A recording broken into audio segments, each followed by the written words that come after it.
Fala pessoal, tudo bem com vocês? 1-1 no Allianz Parque, empate bom pro Inter que estava desfalcado e segue líder, e o Palmeiras no lucro pelo que jogou, hein? E o pênalti no final, aconteceu? Vamos falar sobre isso, eu sou o Chico Garcia, inscreva-se no canal e vamos juntos!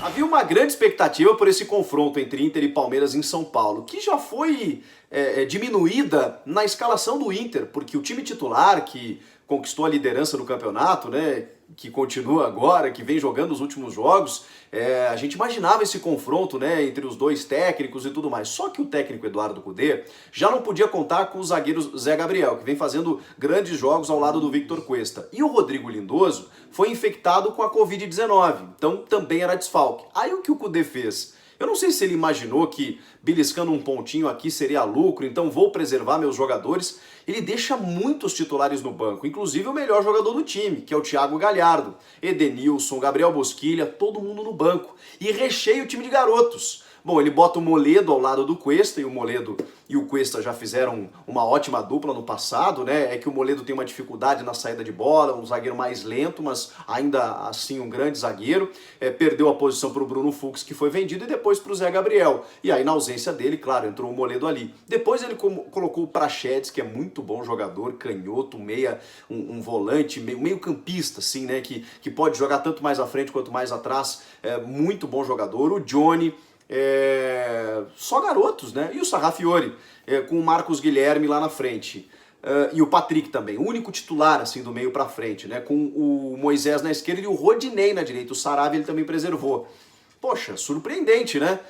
Você já tem alguns desfalques, e aí você tira boa parte deles. Eu imagino que ele tentou preservar alguns jogadores que estão desgastados aí, sofrendo com desgaste por jogos sequenciais. E aí pensou, já que eu estou desfalcado mesmo, vou tentar beliscar um pontinho, e se perder, bom, pelo menos eu já venci o Botafogo e depois eu tenho 2 jogos em casa. Imagino que tenha sido isso. Mas aí você vê o treinador, quando você perde muitas peças e mantém o seu estilo de jogo. Foi um jogo de uma dura marcação. O Palmeiras sofreu muito na marcação colorada, e mesmo sem os mesmos jogadores que o Inter tinha, ele conseguiu ainda agredir, conseguiu, talvez não oferecendo muitos riscos ao Everton, mas jogando no campo de ataque do Palmeiras, não deixando o Palmeiras jogar com uma marcação muito dura.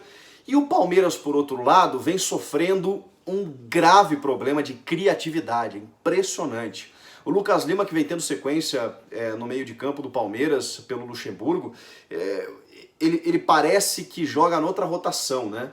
Ele pega a bola no meio campo, às vezes naquele último terço ali para acelerar o jogo, e o jogo fica travado. E ele não consegue parceria. E olha que o Luxemburgo recheou o meio de campo. Botou o Patrick de Paulo, o Gabriel Menino, o Bruno Henrique, o Zé Rafael lá na frente, aí o Lucas Lima. Só com o Luiz Adriano praticamente isolado na frente. O Luiz Adriano ainda volta muito para tentar uma assistência, um passe entre linhas, para tentar uma combinação de jogadas, e o Palmeiras não consegue ter uma jogada, não consegue ter uma efetividade. O Matias Vinha também não fez um bom jogo na lateral. Está sofrendo muito o Palmeiras, assim, nesse sentido de ter um padrão de jogo, de ter alguma coisa que a gente entenda, poxa, o Palmeiras está jogando pelos lados, o Palmeiras está jogando pelo centro. Não, eu não quero usar uma expressão que é muito forte, né? Mas o Palmeiras é um catado em campo, né? Ele parece que joga os atletas ali e eles não se combinam. Eu falei hoje no Jogo Aberto que a diferença entre os dois, entre Inter e Palmeiras, é que um tem elenco e o outro tem um time. E isso não necessariamente é um elogio ao elenco palmeirense. É porque é muito diferente você ter jogadores do que ter time. O significado de time é você casar as características dos seus jogadores e eles entenderem o seu sistema de jogo como uma estratégia eficiente. Não é o que acontece no Palmeiras. Claro que a responsabilidade maior é do treinador, mas tem individualidades que também estão abaixo. O Rony, que começou hoje na reserva, entrou no segundo tempo, errou tudo de novo. Ele está merecendo uma pausa mesmo, tem que apostar mais no Wesley. No segundo tempo, claro, os dois treinadores mudam o escopo da partida, e aí o Cudê, eu acho que pensa o seguinte: opa, dá para ganhar.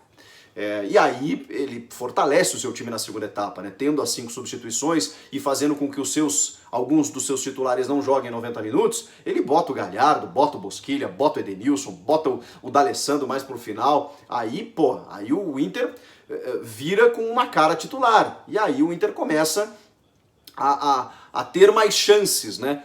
Por outro lado, o Palmeiras também tentou ganhar o jogo, né? O Lucha botou o Ramires, botou o Rony, botou o Wesley, botou o William Bigode, tentou ganhar o jogo.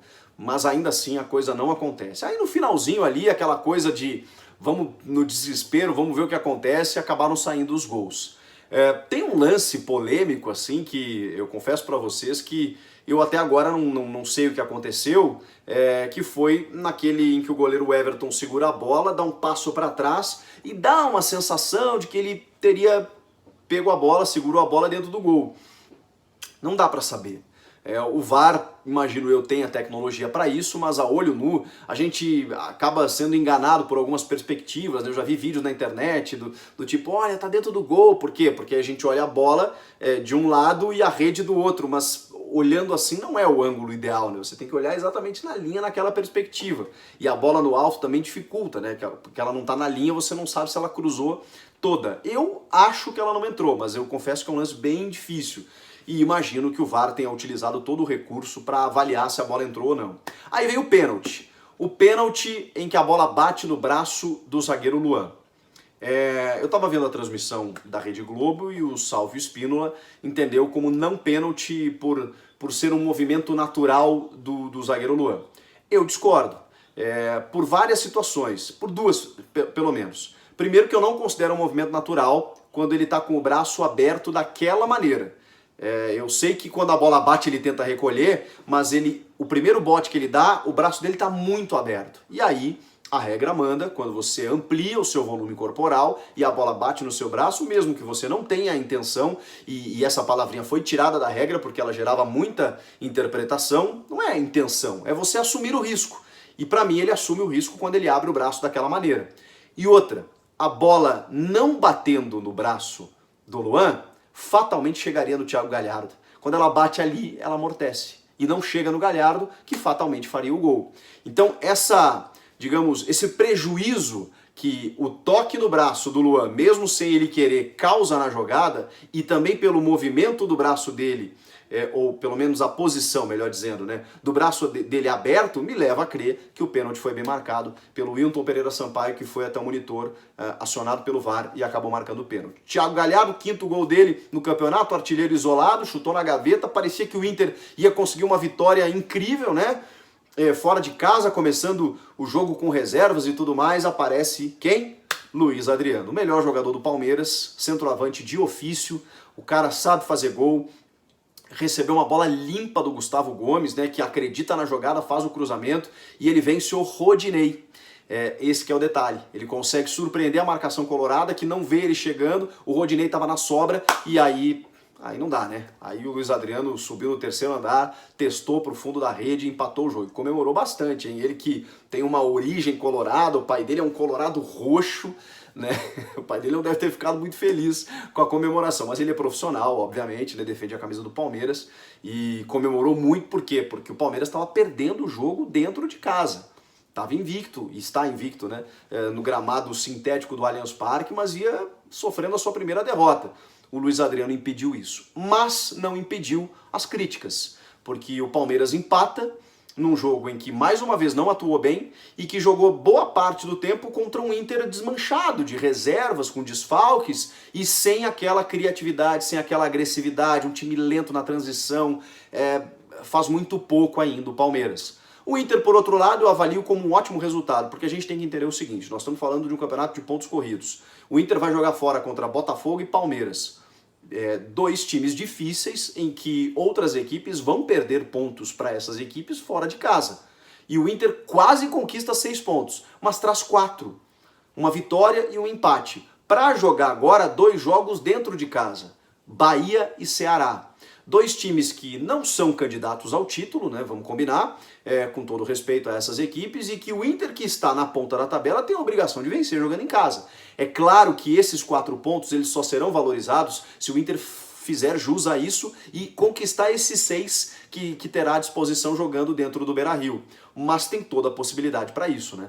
Então, esses 4 pontos conquistados fora de casa, somados com esses 6 pontos que eu já estou colocando como uma previsão pela possibilidade mais real, pela tendência contra essas duas equipes, aí sim a gente, combinando tudo isso, vê que esse resultado foi muito importante. Claro que se o Inter tropeçar, não vai adiantar de nada e vai ficar aquela história, putz, podia ter vencido o Palmeiras, podia ter ganho o Palmeiras. Bom, mas é futebol, né? O Inter quase venceu, sofreu um empate, mas trouxe um ponto de São Paulo. O Palmeiras ainda está devendo muito, especialmente em termos de futebol. Comenta aqui embaixo o que vocês acharam desse jogo, inscreva-se no canal, eu volto na próxima. Tchau!